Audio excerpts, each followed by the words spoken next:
আসসালামু আলাইকুম, শুভ সকাল। আলহামদুলিল্লাহ, আজকে আমরা নতুন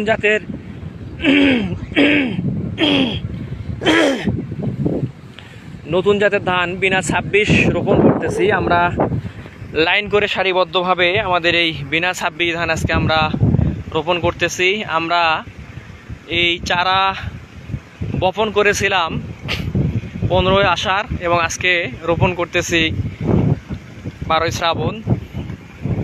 আলহামদুলিল্লাহ, আমরা আশাবাদী এই বিনা 26 ধানটি নতুন সম্ভাবনার আলোকে নতুন কিছু করবে, নতুন কিছু জোয়ার ইনশাল্লাহ এই নতুন ধানে আসবে। আমাদের কিষানী ভাইয়েরা আজকে সুন্দর করেই তারা সারিবদ্ধভাবে লাইন করেই জমি রোপণ করতেছে। আমাদের দলের মোস্ট সিনিয়র পারসন এই যে রশিদুল চাচা, যিনি দীর্ঘ 30 বছরের অধিক সময় ধরে আমাদের বাড়িতে জমি রোপণ করতেছে। একটু ক্যাপ দেন, যাবি তো।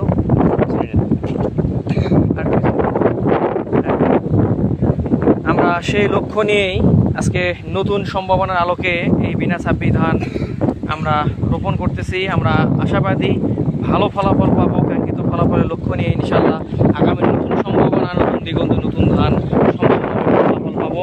টিম লিডার আমাদের আতাউর ভাই আসতেছে, আমাদের মুরব্বী, বিশিষ্ট বিড়িবিদ, যার শয়নের স্বপনে নিশীতে দিবাতে সবসময় বিড়ি লাগবেই। চাচা, বিড়ির টানে, মনের সাথে নতুন ধানের গন্ধে বিড়ি খাওয়াই লাগবে।